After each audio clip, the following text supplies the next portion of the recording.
अस्सलाम वालेकुम दोस्तों, कैसे हैं आप? अब तक ये चैनल आपने सब्सक्राइब नहीं किया, जरूर सब्सक्राइब कीजिए। साथ घंटी का निशान है, उसको लाजमी दबाइए। इस वीडियो को लाइक कीजिए, नीचे कमेंट कीजिए किस शहर किस मुल्क से वीडियो देख रहे हैं, ताकि मैं आप दोस्तों का शुक्रिया अदा कर सकूं। दोस्तों, सुप्रीम कोर्ट ऑफ पाकिस्तान में चीफ जस्टिस काजी फायज ईसा ने बड़ी फाइलें खोल दी हैं और एक बड़ा झाड़ू है जो अब फिरने वाला है। सुप्रीम जुडिशल काउंसिल का इजलास हुआ और इस इजलास में जो मुख्तलिफ जजेस हैं जिनके बारे में शिकायत सुप्रीम जुडिशल काउंसिल में आई थी, उनकी फाइलें खोली जा चुकी हैं। और इस सब मामले में जो ईमानदार जजेस हैं, जो तहरीक इंसाफ और इमरान खान को सुप्रीम कोर्ट में बैठकर सहूलतकारी फराम करते थे, उनके कह लीजिए कि अब छुरी चलने वाली है, उनकी कुर्बानी होने वाली है। अहम तफसीलात, सनसनीखेज मालूमात मैं आप दोस्तों को बताने वाला हूं। लेकिन पहले बात हो जाए इमरान खान की उन चीखों की जो कि अब इस्लामाबाद हाई कोर्ट में सुनाई दे रही हैं। बाकायदा इस्लामाबाद हाई कोर्ट के चीफ जस्टिस आमिर फारूक ने इमरान खान और तहरीक इंसाफ को बड़ा झटका दे दिया है। दोस्तों, इमरान खान को सबसे बड़ा जो खतरा है वो साइफर केस से है। साइफर केस जिसको 30 सितंबर को FIA ने उसका चालान जमा करवाया था और अब उस पर फर्दे जुर्म आयद हुई इमरान खान पर। अब ये ट्रायल आगे बढ़ेगा, गवाहान अपने बयानात रिकॉर्ड करवाएंगे और इसी से बचने के लिए इस्लामाबाद हाई कोर्ट से राब्ता किया गया था।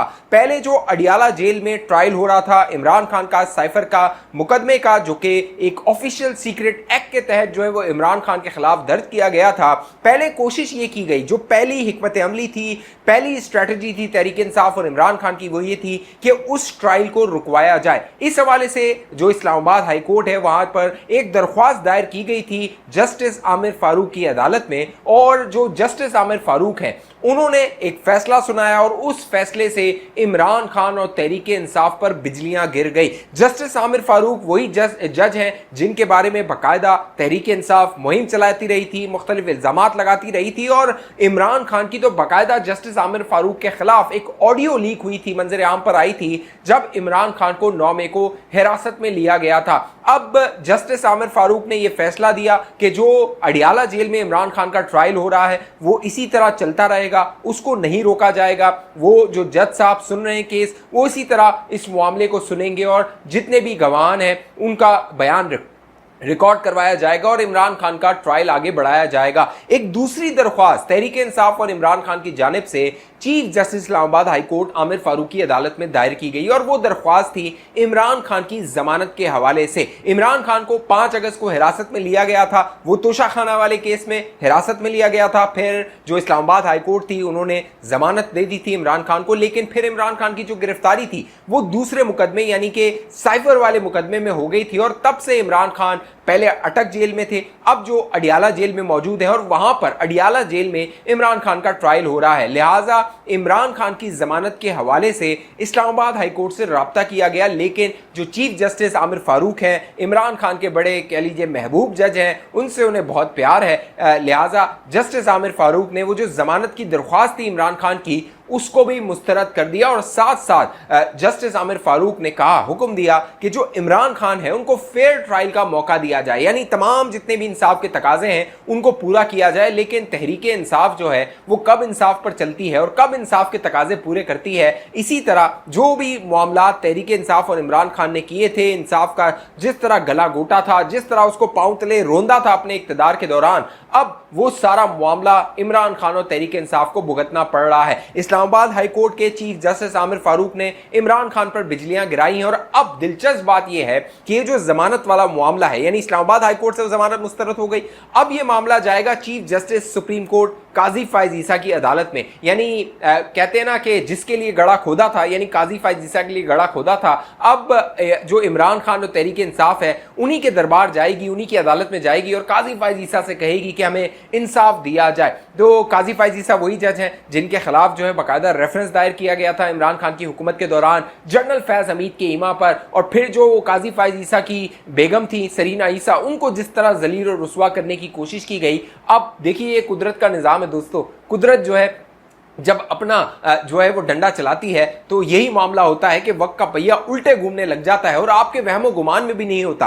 आज जो आप सोच रहे हैं, कल को जब मामलात हो रहे होंगे, आप आज किसी के साथ बुरा कर रहे हैं तो कल आपके साथ भी बुरा होगा। ये निज़ाम कुदरत है, अल्लाह का निज़ाम इसी तरह चलता है। अब मामला ये है कि जो जस्टिस काजी फायज ईसा हैं, उनकी अदालत में ये मामला जाएगा। देखना है वो कौन सा बेंच बनाते हैं, किन जजेस को उसमें शामिल करते हैं, क्या वो उस बेंच में खुद भी शामिल होते हैं। क्योंकि अगर माजी में आप देखा जाए, जस्टिस गुलजार जब चीफ जस्टिस होते थे तो बाकायदा उनकी अदालत में एक फैसला दिया गया था कि जस्टिस काजी फायज ईसा इमरान खान के खिलाफ जो मुकदमात होंगे उनका हिस्सा नहीं बनेंगे। अब जस्टिस काजी फायज ईसा कौन सा बेंच बनाएंगे, बड़ा दिलचस्प मामला होगा। साथ साथ जो सदर पाकिस्तान है आरिफ अलवी, उन्होंने जो गुज़िश्ता दिनों एक इंटरव्यू दिया जियो न्यूज़ पर हामिद मीर को, उसमें उन्होंने दावा किया, बाकायदा उन्होंने सारा मलबा जो काजी फायज ईसा के खिलाफ रेफरेंस का था वो इमरान खान पे डाल दिया और उन्होंने कहा कि जो वजीर आजम हाउस से रेफरेंस आया था, मैंने तो सिर्फ डाखाने का किरदार अदा किया और मैंने रेफरेंस आगे भेज दिया था। लिहाजा आरिफ अलवी जो था उसने भी कहा कि जो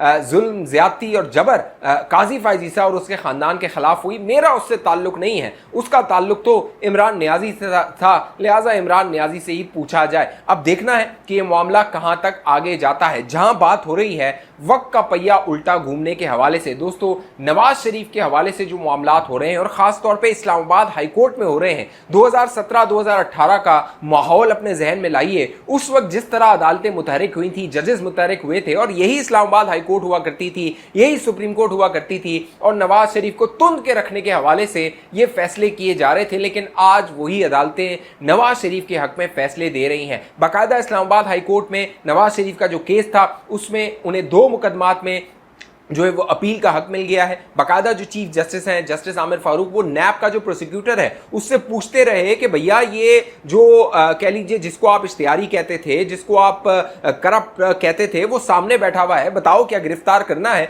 तो नैब का प्रोसिक्यूटर कहता है नहीं, हमें नवाज शरीफ की कोई गिरफ्तारी जो है वो दरकार नहीं है। साथ साथ जो नैब का प्रोसिक्यूटर है वो कहता है कि नवाज शरीफ को अपील का भी हक मिल जाना चाहिए। लिहाजा जो इस्लामाबाद हाई कोर्ट थी उन्होंने 2 मुख्य केसेस में, यानी अल अजीजिया और जो एवन फील्ड वाला केस था, उसमें नवाज शरीफ का जो अपील का हक था उसको बहाल कर दिया है। यानी अब अपीलें इस्लामाबाद हाई कोर्ट में दायर होंगी और फिर उस पर सुनवाई होगी, उस पर समाअत होगी और नवाज शरीफ को बरियत मिल सकती है। यानी नवाज शरीफ का जो मरहला एहतसाब अदालतों वाला था, वहां से जो सजाएं हुई थी वो खत्म हो सकती हैं। लेकिन जो सुप्रीम कोर्ट की नाअहली थी 5 साल वाली, उसका मामला जो है वो इलेक्शन के वक्त सामने आ सकता है। क्योंकि शहबाज शरीफ की हुकूमत ने खत्म होते हुए हुकूमत 5 साल की उसको नाअहली को कर दिया था, जो कि सुप्रीम कोर्ट की सजा थी, उसको 5 साल कर दिया था। अब देखना है कि आगे जब इलेक्शन के मामलात होते हैं तो नवाज शरीफ की ये कानूनी जो मुश्किल है ये किस तरह हल होती है। बाकायदा नवाज शरीफ के जो वकला थे उन्होंने दलाइल दिए, आजम नजीर तारर वहां पर मौजूद थे, अमजद परवेज एडवोकेट वहां पर मौजूद थे, उन्होंने नवाज शरीफ के हवाले से दलाइल दिए। और दिलचस्प बात यह हुई कि जो वो कह लीजिए वकला थे नैब के, उन्होंने तमाम जितने भी नवाज शरीफ के वकला के दलाइल थे उनको तस्लीम किया और लग ये रहा था कि नैब जो है वो तब्दील हुआ नैब है, एक नया नैब जो है वो मंजर-ए-आम पर आ गया है। पहले नैब जो है वो उतालवा हुआ होता, बेचैन हुआ होता था कि नवाज शरीफ को पकड़ लिया जाए, नून लीग वालों को पकड़ लिया जाए, उनको धर लिया जाए, मुकदमे बना लिए जाए। लेकिन अब लग रहा है कि नैब खुद चिट्ठियां लिख के दे रहा है, क्लीन चिट लिख के दे रहा है कि ये लो, और जो है वो कह लीजिए कि सर्टिफिकेट्स बांट रहा है। तो ये मामला है नवाज शरीफ के हवाले से। अब सुप्रीम कोर्ट के हवाले से जो बड़ी कह लीजिए नई बड़ी जो है वो तब्दीली है या बड़ी खबर है वो ये है कि पाकिस्तान की तारीख में आज तक किसी भी जज को सुप्रीम जुडिशल काउंसिल ने निकाला नहीं है। यानी मुख्तलिफ जो जजेस होते हैं सुप्रीम कोर्ट में, उनके हवाले से शिकायत आती हैं। आइन का आर्टिकल है 209, उसके तहत कोई भी शहरी किसी भी जज के खिलाफ कोई रेफरेंस दायर कर सकता है, शिकायत दायर कर सकता है। जो है वो तमाम सबूत और शवाहिद के होते हुए तकरीबन 2 दर्जन से ज़्यादा जो शिकायतें हैं वो सुप्रीम जुडिशल काउंसिल में मौजूद हैं। लेकिन आज तक पाकिस्तान की 76 साल तारीख में किसी जज को सुप्रीम जुडिशल काउंसिल ने बर्खास्त नहीं किया, निकाला नहीं है, उस पर जो संगीन इल्ज़ामात लगे हैं उस हवाले से। अब जो 2 दर्जन के करीब जो शिकायत हैं सुप्रीम जुडिशल काउंसिल में, उसमें एक जो जज है इमरानदार जज, और कई जो इमरानदार जजेस हैं, क्योंकि जब उमर अता बंदयाल चीफ जस्टिस थे तो उन्होंने भरपूर कोशिश की कि वो इन जजेस को प्रोटेक्ट करें, इनका तहफ़्फ़ुज़ करें। क्योंकि जो उमर अता बंदयाल थे उन्होंने जो अपने फैसले देने थे उनमें इन जजेस को अपने साथ मिलाना था, लिहाजा उसमें जो जस्टिस मज़ाहिर नकवी हैं अब ये लग रहा है कि वो रगड़े में आने वाले हैं।